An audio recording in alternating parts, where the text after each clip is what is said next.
ಕರ್ನಾಟಕದ ಸಮಸ್ತ ಸ್ಪರ್ಧಾರ್ಥಿಗಳಿಗೆ ಕಲೆ ಮತ್ತು ಶಿಕ್ಷಣ ಯೂಟ್ಯೂಬ್ ಚಾನಲ್ಗೆ ಆತ್ಮೀಯವಾದ ಸ್ವಾಗತ ಸುಸ್ವಾಗತವನ್ನು ಕೋರುತ್ತಾ, ಸ್ನೇಹಿತರೆ, ನಡೆದಾಡುವ ದೇವರು ಶತಮಾನದ ಸಂತ ಎರಡನೆಯ ಸ್ವಾಮಿ ವಿವೇಕಾನಂದೇ ಹೆಸರುವಾಸಿಯಾದ ಸಿದ್ದೇಶ್ವರ ಸ್ವಾಮೀಜಿಯನ್ನ ಮನದಾಳದಲ್ಲಿ ಸ್ಮರಿಸಿಕೊಂಡು ಇಂದು ಸ್ನೇಹಿತರೆ ಸಿದ್ದೇಶ್ವರ ಸ್ವಾಮೀಜಿಯವರ ಒಂದು ಜಿಲ್ಲೆಯಾಗಿರುವಂತಹ ವಿಜಯಪುರ ಜಿಲ್ಲೆಯ ಕುರಿತು ಸ್ಪರ್ಧಾತ್ಮಕ ಪರೀಕ್ಷೆಗೆ ಉಪಯುಕ್ತವಾಗುವಂತಹ ಪ್ರಶ್ನೆಗಳನ್ನ ಈ ಒಂದು ವಿಡಿಯೋದಲ್ಲಿ ನಾವು ಚರ್ಚೆ ಮಾಡ್ತಾ ಹೋಗೋಣ ಸ್ನೇಹಿತರೆ.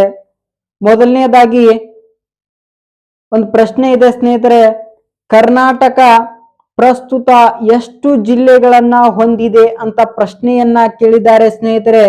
ಇದಕ್ಕೆ ಎ 30, ಬಿ 31, ಸಿ 29, ಡಿ 32 ಅಂತ ಕೊಟ್ಟಿದ್ದಾರೆ. ಇದಕ್ಕೆ ಸರಿಯಾದ ಉತ್ತರ ಸ್ನೇಹಿತರೆ ಬಿ 31 ಆಗತ್ತೆ. ಏಕೆಂದ್ರೆ 2021ಕ್ಕಿಂತ ಮುಂಚೆ 30 ಜಿಲ್ಲೆಗಳನ್ನ ಕರ್ನಾಟಕ ಹೊಂದಿತ್ತು. ಆದ್ರೆ ಈ ಸದ್ಯ 31 ಜಿಲ್ಲೆಗಳನ್ನ ಹೊಂದಿದೆ. 31ನೆಯ ಜಿಲ್ಲೆ ಯಾವುದು ಅಂತ ಕೂಡ ಪ್ರಶ್ನೆಯನ್ನ ಕೇಳಬಹುದು. 31ನೆಯ ಜಿಲ್ಲೆ ವಿಜಯನಗರ ಜಿಲ್ಲೆ 2021ರಲ್ಲಿ ರಚನೆಯಾಗಿದೆ ಅಂತಕ್ಕಂಥದ್ದನ್ನ ನಾವು ನೆನಪಲ್ಲಿ ಇಟ್ಕೋಬೇಕಾಗತ್ತೆ ಸ್ನೇಹಿತರೆ. ಮುಂದಿನ ಪ್ರಶ್ನೆ ಹೀಗಿದೆ, ಕರ್ನಾಟಕದ ಕಂದಾಯ ವಿಭಾಗದಲ್ಲಿ ವಿಜಯಪುರ ಜಿಲ್ಲೆ ಯಾವ ಭಾಗದಲ್ಲಿ ಬರುತ್ತದೆ?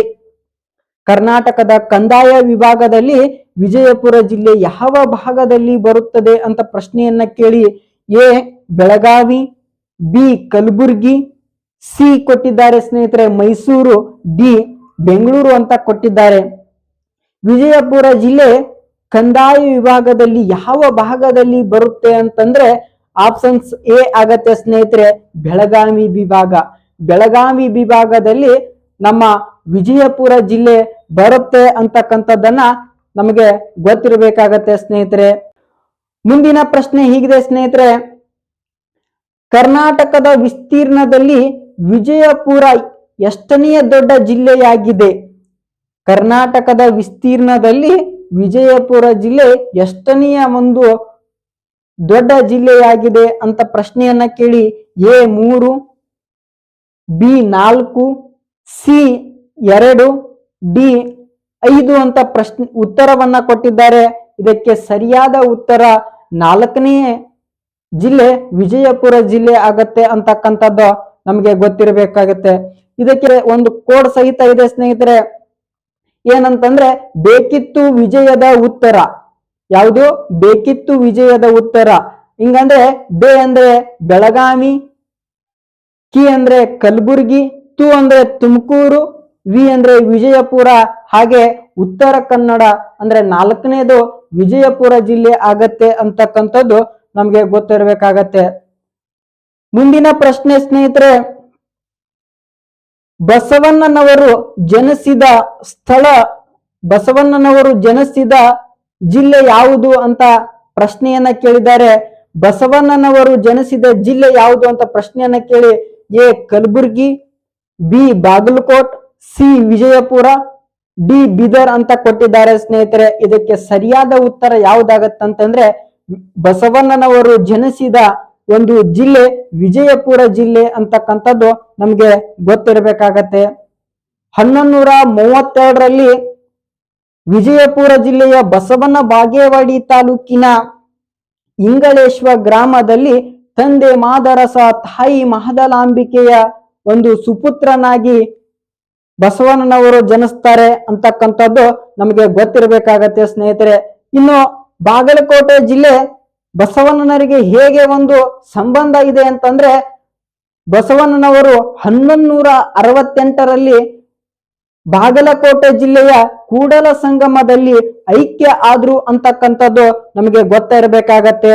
ಹಾಗೆ ಬೀದರ್ ಜಿಲ್ಲೆ ಬಸವಣ್ಣನವರಿಗೆ ಹೇಗೆ ಸಂಬಂಧ ಅಂತ ನೋಡಿದಾಗ ಬೀದರ್ ಜಿಲ್ಲೆಯ ಬಸವ ಕಲ್ಯಾಣದಲ್ಲಿ ಬಸವಣ್ಣನವರು ಸ್ಥಾಪಿಸಿದ ಅನುಭವ ಮಂಟಪ ಬೀದರ್ ಜಿಲ್ಲೆಯಲ್ಲಿ ಕಂಡು ಬರುತ್ತೆ ಅಂತಕ್ಕಂಥದ್ದು ಗೊತ್ತಿರಬೇಕಾಗತ್ತೆ. ಈ ಒಂದು ಅನುಭವ ಮಂಟಪದ ಅಧ್ಯಕ್ಷರು ಅಲ್ಲಮ ಪ್ರಭುಗಳು ಆಗಿದ್ರು ಅಂತಕ್ಕಂಥದ್ದು ಗೊತ್ತಿರಬೇಕಾಗತ್ತೆ ಸ್ನೇಹಿತರೆ. ಬಸವಣ್ಣನವರು ಜನಿಸಿದ ಜಿಲ್ಲೆ ವಿಜಯಪುರ ಜಿಲ್ಲೆ ಅಂತಕ್ಕಂಥದ್ದನ್ನ ನೋಡ್ಕೊಂಡು ಮುಂದಿನ ಪ್ರಶ್ನೆಯನ್ನ ನೋಡ್ಕೊಂಡ್ ಬರೋಣ ಸ್ನೇಹಿತರೆ. ಮುಂದಿನ ಪ್ರಶ್ನೆ ಹೀಗಿದೆ, ಆಲಮಟ್ಟಿ ಜಲಾಶಯವನ್ನ ಯಾವ ನದಿಗೆ ಅಡ್ಡಲಾಗಿ ಕಟ್ಟಲಾಗಿದೆ ಅಂತ ಪ್ರಶ್ನೆಯನ್ನ ಕೇಳಿದ್ದಾರೆ. ಅದಕ್ಕೆ A Malaprabha, B Krishna, C donee, D Ghataprabha ಅಂತ ಪ್ರಶ್ನೆ ಉತ್ತರವನ್ನ ಕೊಟ್ಟಿದ್ದಾರೆ. ಇದಕ್ಕೆ ಸರಿಯಾದ ಉತ್ತರ ಯಾವುದಾಗತ್ತೆ ಅಂತಂದ್ರೆ ಕೃಷ್ಣಾ ನದಿ ಸರಿಯಾದ ಉತ್ತರವಾಗತ್ತೆ. ಆಲಮಟ್ಟಿ ಜಲಾಶಯವನ್ನ ಕೃಷ್ಣಾ ನದಿಗೆ ಅಡ್ಡಲಾಗಿ ಕಟ್ಟಲಾಗಿದೆ ಅಂತಕ್ಕಂಥದ್ದು ಕೂಡ ಗೊತ್ತಿರಬೇಕು. ಹಾಗೆ ಈ ಒಂದು ಆಲಮಟ್ಟಿ ಜಲಾಶಯಕ್ಕೆ ಲಾಲ್ ಬಹದ್ದೂರ್ ಶಾಸ್ತ್ರಿ ಅಂತಕ್ಕಂಥ ಹೆಸರನ್ನ ಇಟ್ಟಿದ್ದಾರೆ. ಲಾಲ್ ಬಹದ್ದೂರ್ ಶಾಸ್ತ್ರಿ ಹೆಸರನ್ನ ಇಡಲು ಕಾರಣ ಏನಂತಂದ್ರೆ 1964ರಲ್ಲಿ ಅಂದಿನ ಪ್ರಧಾನಿ ಲಾಲ್ ಬಹದ್ದೂರ್ ಶಾಸ್ತ್ರಿಜಿ ಅವರು ಈ ಒಂದು ಆಲಮಟ್ಟಿ ಜಲಾಶಯಕ್ಕೆ ಒಂದು ಭೂಮಿ ಪೂಜೆಗಾಗಿ ಬಂದಿರ್ತಾರೆ. ಆದ ಕಾರಣ ಈ ಒಂದು ಆಲಮಟ್ಟಿ ಜಲಾಶಯಕ್ಕೆ ಲಾಲ್ ಬಹದ್ದೂರ್ ಶಾಸ್ತ್ರಿ ಅಣೆಕಟ್ಟು ಅಂತ ನಾಮಕರಣವನ್ನ ಮಾಡ್ತಾರೆ ಅಂತಕ್ಕಂಥದ್ದು ನಮಗೆ ಗೊತ್ತಿರಬೇಕಾಗತ್ತೆ ಸ್ನೇಹಿತರೆ. ಹಾಗೆ ಮುಂದಿನ ಪ್ರಶ್ನೆ ಹೀಗಿದೆ, ಕರ್ನಾಟಕದ ಏಕೈಕ ಮಹಿಳಾ ವಿಶ್ವವಿದ್ಯಾಲಯ ಯಾವ ಜಿಲ್ಲೆಯಲ್ಲಿದೆ ಅಂತ ಪ್ರಶ್ನೆಯನ್ನ ಕೇಳಿ ಅದಕ್ಕೆ A Bagalkot, B Tumakuru, C Bidar, D Vijayapura ಅಂತ ಒಂದು ಆಪ್ಷನ್ಸ್ ಅನ್ನ ನೀಡಿದ್ದಾರೆ. ಇದಕ್ಕೆ ಸರಿಯಾದ ಉತ್ತರ ಯಾವುದಾಗತ್ತೆ ಅಂತಂದ್ರೆ ಆಪ್ಷನ್ಸ್ ಡಿ ವಿಜಯಪುರ ಆಗತ್ತೆ ಸ್ನೇಹಿತರೆ. 2003ರಲ್ಲಿ ಮಹಿಳಾ ವಿಶ್ವವಿದ್ಯಾಲಯ, ಕರ್ನಾಟಕದ ಏಕೈಕ ಮಹಿಳಾ ವಿಶ್ವವಿದ್ಯಾಲಯ 2003ರಲ್ಲಿ ವಿಜಯಪುರದಲ್ಲಿ ಸ್ಥಾಪನೆ ಆಗತ್ತೆ ಸ್ನೇಹಿತರೆ. ಮುಂದೆ 2017ರಲ್ಲಿ ಇದಕ್ಕೆ ಅಕ್ಕ ಮಹಾದೇವಿ ವಿಶ್ವವಿದ್ಯಾಲಯ ಅಂತ ಮರುನಾಮಕರಣ ಮಾಡ್ತಾರೆ. ಹಾಗೆ ಬೀದರ್ ಜಿಲ್ಲೆಯಲ್ಲಿ 2008ರಲ್ಲಿ ಪಶು ವಿಶ್ವವಿದ್ಯಾಲಯವನ್ನ ಸ್ಥಾಪನೆ ಮಾಡಿದ್ದಾರೆ. ಹಾಗೆ ತುಮಕೂರದಲ್ಲಿ ತುಮಕೂರು ವಿಶ್ವವಿದ್ಯಾಲಯ ಅಂತ 2004ರಲ್ಲಿ ಸ್ಥಾಪಿಸಿದ್ದಾರೆ. ಹಾಗೆ ಬಾಗಲಕೋಟೆಯಲ್ಲಿ ತೋಟಗಾರಿಕೆ ವಿಶ್ವವಿದ್ಯಾಲಯವನ್ನ 2010ರಲ್ಲಿ ಸ್ಥಾಪನೆ ಮಾಡಿದ್ದಾರೆ ಅಂತಕ್ಕಂಥದ್ದು ನಮಗೆ ಗೊತ್ತಿರಬೇಕಾಗತ್ತೆ ಸ್ನೇಹಿತರೆ. ಹಾಗೆ ಮುಂದಿನ ಪ್ರಶ್ನೆ ಹೀಗಿದೆ ಸ್ನೇಹಿತರೆ, 1956ಕ್ಕಿಂತ ಮುಂಚೆ ವಿಜಯಪುರ ಜಿಲ್ಲೆ ಯಾವ ಪ್ರಾಂತ್ಯದಲ್ಲಿತ್ತು ಅಂತ ಪ್ರಶ್ನೆಯನ್ನ ಕೇಳಿದ್ದಾರೆ. ಅದಕ್ಕೆ A Madras, B Kodagu, C Mysuru, D Mumbai ಪ್ರಾಂತ್ಯ ಅಂತ ಇದಕ್ಕೆ ಕೊಟ್ಟಿದ್ದಾರೆ. ಮದ್ರಾಸ್ ಪ್ರಾಂತ್ಯ, ಕೊಡಗು ಪ್ರಾಂತ್ಯ, ಮೈಸೂರು ಪ್ರಾಂತ್ಯ, ಮುಂಬೈ ಪ್ರಾಂತ್ಯ ಅಂದಾಗ ಸರಿಯಾದ ಉತ್ತರ ಇದಕ್ಕೆ ಮುಂಬೈ ಪ್ರಾಂತ್ಯದಲ್ಲಿ ವಿಜಯಪುರ ಜಿಲ್ಲೆ 1956ಕ್ಕಿಂತ ಮುಂಚೆ ಇತ್ತು ಅಂತಕ್ಕಂಥದ್ದು ನಮಗೆ ಗೊತ್ತಿರಬೇಕಾಗತ್ತೆ ಸ್ನೇಹಿತರೆ. ಮುಂದಿನ ಪ್ರಶ್ನೆ ಹೀಗಿದೆ, ದಕ್ಷಿಣ ಭಾರತದ ತಾಜ್ ಮಹಲ್ ಎಂದು ಯಾವ ಸ್ಮಾರಕವನ್ನ ಕರೀತಾರೆ ಅಂತ ಪ್ರಶ್ನೆಯನ್ನ ಕೊಟ್ಟು ಇದಕ್ಕೆ ಉತ್ತರವನ್ನ ಕೊಟ್ಟಿದ್ದಾರೆ. ಎ ಗಗನ್ ಮಹಲ್, ಬಿ ಇಬ್ರಾಹಿಂ ರೋಜಾ, ಹಾಗೆ ಸಿ ಜಾಮಿ ಮಸೀದಿ, ಹಾಗೆ ಡಿ ಅಸರ್ ಮಹಲ್ ಅಂತ ಪ್ರಶ್ನೆಯನ್ನ ಉತ್ತರವನ್ನ ನೀಡಿದ್ದಾರೆ. ಇದಕ್ಕೆ ಸರಿಯಾದ ಉತ್ತರ ಇಬ್ರಾಹಿಂ ರೋಜಾ. ವಿಜಯಪುರ ಜಿಲ್ಲೆಯ ಇಬ್ರಾಹಿಂ ರೋಜಾ ದಕ್ಷಿಣ ಭಾರತದ ತಾಜ್ ಮಹಲ್ ಅಂತ ಕರೀತಾರೆ ಅಂತಕ್ಕಂಥದ್ದು ನಮಗೆ ಗೊತ್ತಿರಬೇಕಾಗತ್ತೆ ಸ್ನೇಹಿತರೆ. ಹಾಗೆ ಮುಂದಿನ ಪ್ರಶ್ನೆ ಹೀಗಿದೆ ಸ್ನೇಹಿತರೆ, ವಿಜಯಪುರದ ಯಾವ ಗ್ರಾಮ ರಾಷ್ಟ್ರಕೂಟರ ಒಂದು ಶಿಕ್ಷಣ ಕೇಂದ್ರವಾಗಿತ್ತು ಅಂತ ಒಂದು ಪ್ರಶ್ನೆಯನ್ನ ಕೇಳಿ ಅದಕ್ಕೆ ಎ ಸಾರವಾಡ, ಬಿ ಕನಮಡಿ, ಹಾಗೆ ಸಿ ದೇವರ ಹಿಪ್ಪರಗಿ, ಡಿ ಸಾಲೋಟಗಿ ಅಂತ ಉತ್ತರವನ್ನ ಕೊಟ್ಟಿದ್ದಾರೆ ಸ್ನೇಹಿತರೆ. ಇದಕ್ಕೆ ಸರಿಯಾದ ಉತ್ತರ ವಿಜಯಪುರದ ಯಾವ ಒಂದು ಗ್ರಾಮ ರಾಷ್ಟ್ರಕೂಟರ ಶಿಕ್ಷಣ ಕೇಂದ್ರ ಆಗಿತ್ತು ಅಂತಂದ್ರೆ ಸಾಲೋಟಗಿ ಗ್ರಾಮ ರಾಷ್ಟ್ರಕೂಟರ ಶಿಕ್ಷಣ ಕೇಂದ್ರ ಒಂದು ಆಗಿತ್ತು ಅಂತಕ್ಕಂಥದ್ದು ನಮಗೆ ಗೊತ್ತಿರಬೇಕಾಗತ್ತೆ ಸ್ನೇಹಿತರೆ. ಮುಂದಿನ ಪ್ರಶ್ನೆ ಹೀಗಿದೆ, ವಿಜಯಪುರ ಎಂಬ ರಾಜಧಾನಿಯನ್ನಾಗಿಟ್ಟುಕೊಂಡು ವಿಜಯಪುರ ಎಂಬ ರಾಜಧಾನಿಯನ್ನಾಗಿ ಇಟ್ಟುಕೊಂಡು ಆಡಳಿತ ಮಾಡಿದ ಮನೆತನ ಯಾವುದು ಅಂತ ಪ್ರಶ್ನೆಯನ್ನ ಕೇಳಿ ಅದಕ್ಕೆ ಉತ್ತರವನ್ನ ಕೊಡ್ತಾ ಹೋಗ್ತಾರೆ. A Barid Shahi, B Nizam Shahi, C Adil Shahi, D Qutub Shahi ಅಂತ ಉತ್ತರವನ್ನ ಕೊಟ್ಟಾಗ ಅಲ್ಲಿ ನಾವು ಸರಿಯಾದ ಉತ್ತರ ಆದಿಲ್ ಶಾಹಿಗಳು ವಿಜಯಪುರವನ್ನ ರಾಜಧಾನಿಯಾಗಿ ಇಟ್ಟುಕೊಂಡು ಒಂದು ಆಡಳಿತವನ್ನ ನಡೆಸಿದ್ರು ಅಂತಕ್ಕಂಥದ್ದು ನಮಗೆ ಗೊತ್ತಿರಬೇಕಾಗತ್ತೆ ಸ್ನೇಹಿತರೆ. ಮುಂದಿನ ಪ್ರಶ್ನೆ ಹೀಗಿದೆ, ವಿಜಯಪುರದ ಆದಿಲ್ ಶಾಹಿ ಮನೆತನದ ಸ್ಥಾಪಕ, ನಮ್ಮ ವಿಜಯಪುರದ ಆದಿಲ್ ಶಾಹಿ ಮನೆತನದ ಸ್ಥಾಪಕ ಯಾರು ಅಂತ ಪ್ರಶ್ನೆಯನ್ನ ಕೇಳಿ ಅದಕ್ಕೆ A Yusuf Adil Shahi, B Ismail Adil Shahi, C ಒಂದನೇ ಅಲಿ ಆದಿಲ್ ಶಾಹಿ, ಹಾಗೆ ಡಿ ಸಿಕಂದರ್ ಆದಿಲ್ ಶಾಹಿ ಅಂತ ಉತ್ತರವನ್ನ ಕೊಟ್ಟಾಗ ಅಲ್ಲಿ ಸರಿಯಾದ ಉತ್ತರ ಯೂಸುಫ್ ಆದಿಲ್ ಶಾಹಿ ಅಂತಕ್ಕಂಥದ್ದು ಸರಿಯಾದ ಉತ್ತರ ಆಗತ್ತೆ ಸ್ನೇಹಿತರೆ. ಇನ್ನು ಡಿ ಸಿಕಂದರ್ ಆದಿಲ್ ಶಾಹಿ ಈ ಒಂದು ವಿಜಯಪುರ ಜಿಲ್ಲೆಯ ಕೊನೆಯ ಒಂದು ಸುಲ್ತಾನ ಆಗಿದ್ದ ಅಂತಕ್ಕಂಥದ್ದು ಕೂಡ ನಮಗೆ ಗೊತ್ತಿರಬೇಕಾಗತ್ತೆ. ಹಾಗೆ ಮುಂದಿನ ಪ್ರಶ್ನೆ ಹೀಗಿದೆ ಸ್ನೇಹಿತರೆ, ಜಗದ್ಗುರು ಬಾದ್ಶಾ ಎಂಬ ಬಿರುದನ್ನು ಹೊಂದಿದ ವಿಜಯಪುರದ ಸುಲ್ತಾನ ಯಾರು ಅಂತ ಪ್ರಶ್ನೆಯನ್ನ ಕೇಳಿ ಅದಕ್ಕೆ ಉತ್ತರವನ್ನ ನೀಡ್ತಾ ಹೋಗ್ತಾರೆ ಸ್ನೇಹಿತರೆ. ಮೊಹಮ್ಮದ್ ಆದಿಲ್ ಶಾಹಿ, ಎರಡನೇ ಅಲಿ ಆದಿಲ್ ಶಾಹಿ, ಮೂರನೇದಾಗಿ ಇಬ್ರಾಹಿಂ ಆದಿಲ್ ಶಾಹಿ, ಹಾಗೆ ಡಿ ಆಪ್ಷನ್ಸ್ ಒಂದನೇ ಇಬ್ರಾಹಿಂ ಆದಿಲ್ ಶಾಹಿ ಅಂತ ಉತ್ತರವನ್ನ ಕೊಟ್ಟಿದ್ದಾರೆ. ಅದಕ್ಕೆ ಸರಿಯಾದ ಉತ್ತರ ಸಿ ಎರಡನೇ ಇಬ್ರಾಹಿಂ ಆದಿಲ್ ಶಾಹಿ ಸರಿಯಾದ ಉತ್ತರವಾಗತ್ತೆ ಸ್ನೇಹಿತರೆ. ಎರಡನೇ ಇಬ್ರಾಹಿಂ ಆದಿಲ್ ಶಾಹಿ ಜಗದ್ಗುರು ಬಾದ್ಶಾ ಎಂಬ ಬಿರುದಿನೊಂದಿಗೆ ವಿಜಯಪುರದ ಸುಲ್ತಾನ ಆಗ್ತಾನೆ ಅಂತಕ್ಕಂಥದ್ದು ನಮಗೆ ಗೊತ್ತಿರಬೇಕಾಗತ್ತೆ.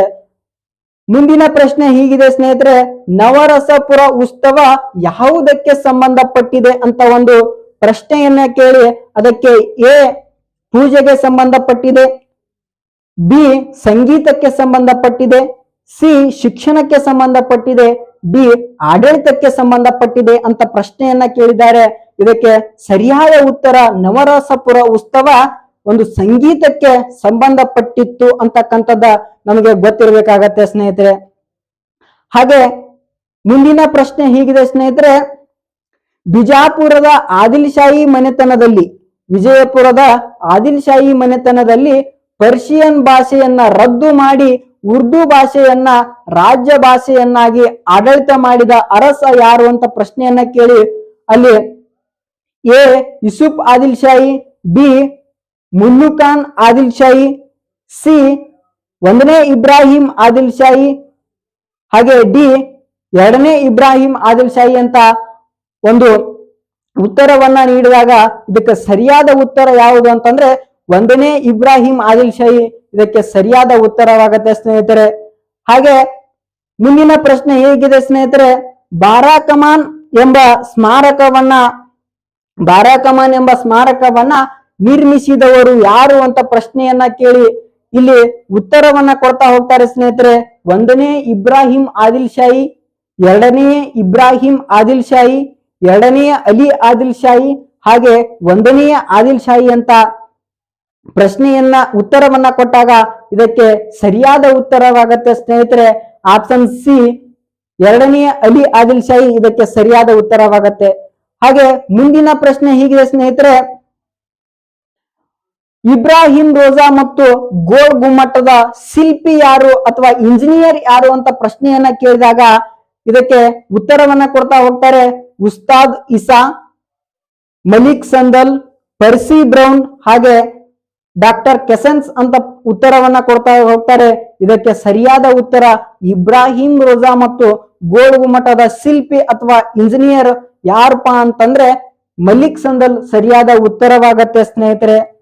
ಮುಂದಿನ ಪ್ರಶ್ನೆ ಹೀಗಿದೆ, ಇಬ್ರಾಹಿಂ ರೋಜಾವನ್ನ ವಿಜಯಪುರದಲ್ಲಿರ್ತಕ್ಕಂಥ ಇಬ್ರಾಹಿಂ ರೋಜಾವನ್ನ ದಕ್ಷಿಣ ಭಾರತದ ತಾಜ್ ಮಹಲ್ ಅಂತ ಕರೆದವರು ಯಾರು ಅಂತ ಪ್ರಶ್ನೆಯನ್ನ ಕೇಳಿದಾಗ ಇದಕ್ಕೆ ಉತ್ತರವನ್ನ ಕೊಡ್ತಾ ಹೋಗ್ತಾರೆ.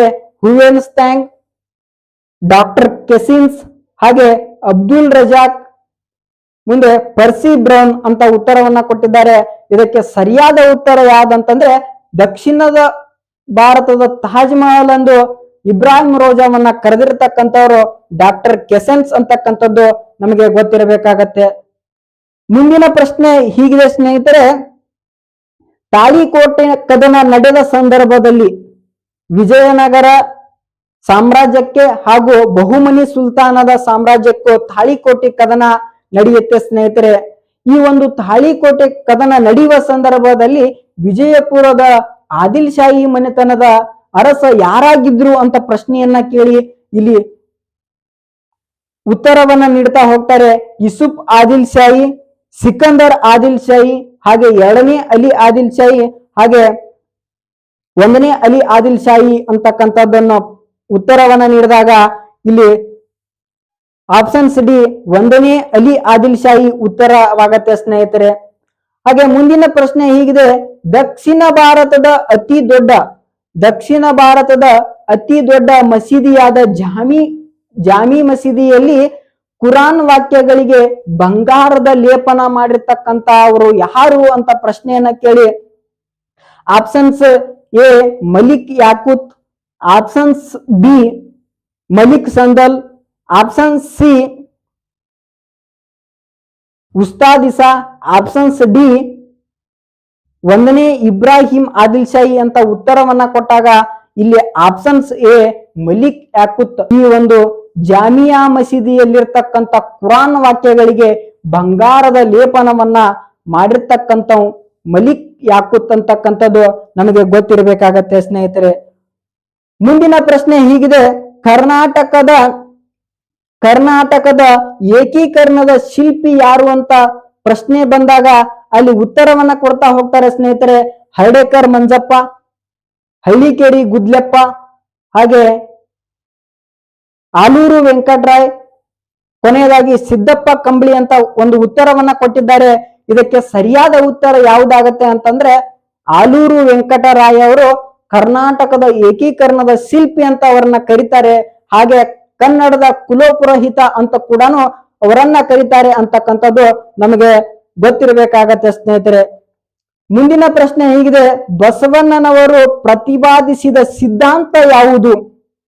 ಜಗಜ್ಯೋತಿ ಬಸವಣ್ಣನವರು ಪ್ರತಿಪಾದಿಸಿದ ಸಿದ್ಧಾಂತ ಯಾವುದು ಅಂತ ಪ್ರಶ್ನೆಯನ್ನ ಕೇಳಿ ಎ ದ್ವೈತ ಸಿದ್ಧಾಂತ, ಬಿ ಅದ್ವೈತ ಸಿದ್ಧಾಂತ, ಸಿ ಶಕ್ತಿ ವಿಶಿಷ್ಟಾದ್ವೈತ ಸಿದ್ಧಾಂತ, ಡಿ ವಿಶಿಷ್ಟಾದ್ವೈತ ಸಿದ್ಧಾಂತ ಅಂತ ಆಪ್ಷನ್ಸ್ ಅನ್ನ ನೀಡಿದ್ದಾರೆ.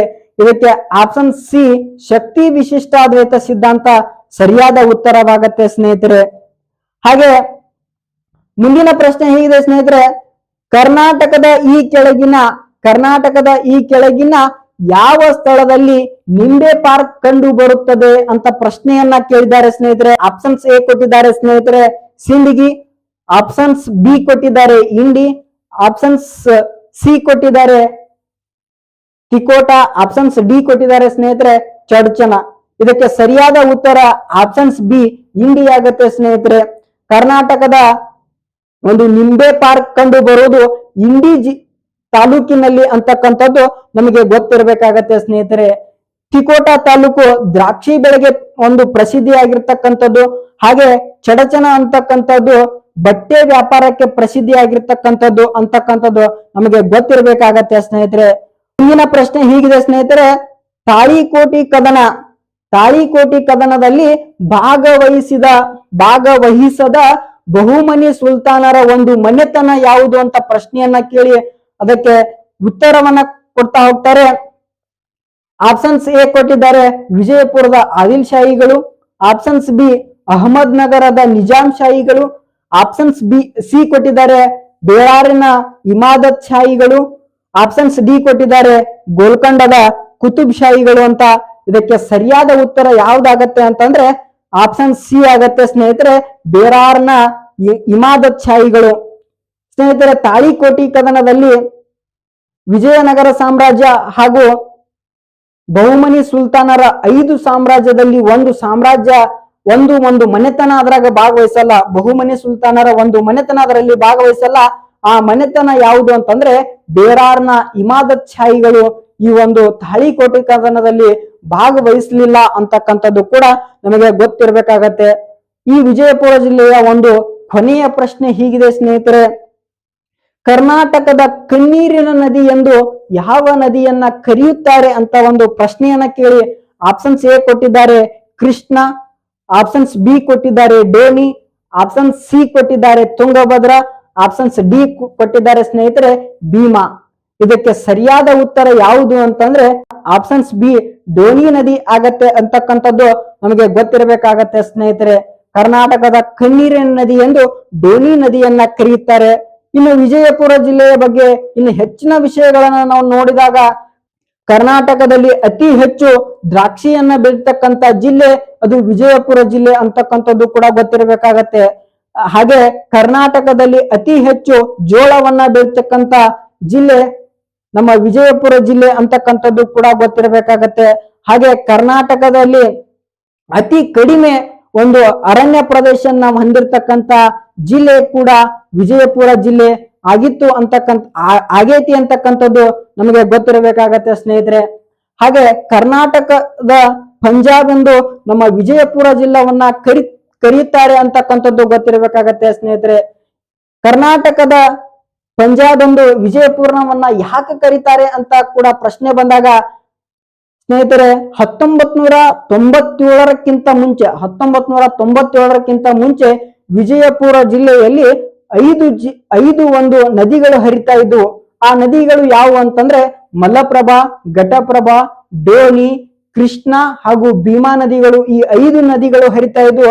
ಆದ ಕಾರಣ ಕರ್ನಾಟಕದ ಪಂಜಾಬ್ ಎಂದು ನಮ್ಮ ವಿಜಯಪುರ ಜಿಲ್ಲೆಯನ್ನ ಕರೀತಾರೆ. ಮುಂದೆ 1997 ನಂತರ ವಿಜಯಪುರ ಜಿಲ್ಲೆ ಹಾಗೂ ಬಾಗಲಕೋಟೆ ಜಿಲ್ಲೆ 2 ಭಾಗಗಳಾಗ್ತವೆ. ಆವಾಗ ಘಟಪ್ರಭಾ ಮತ್ತು ಮಲಪ್ರಭಾ ಬಾಗಲಕೋಟೆ ಜಿಲ್ಲೆಗೆ ಹೋಗ್ತವೆ.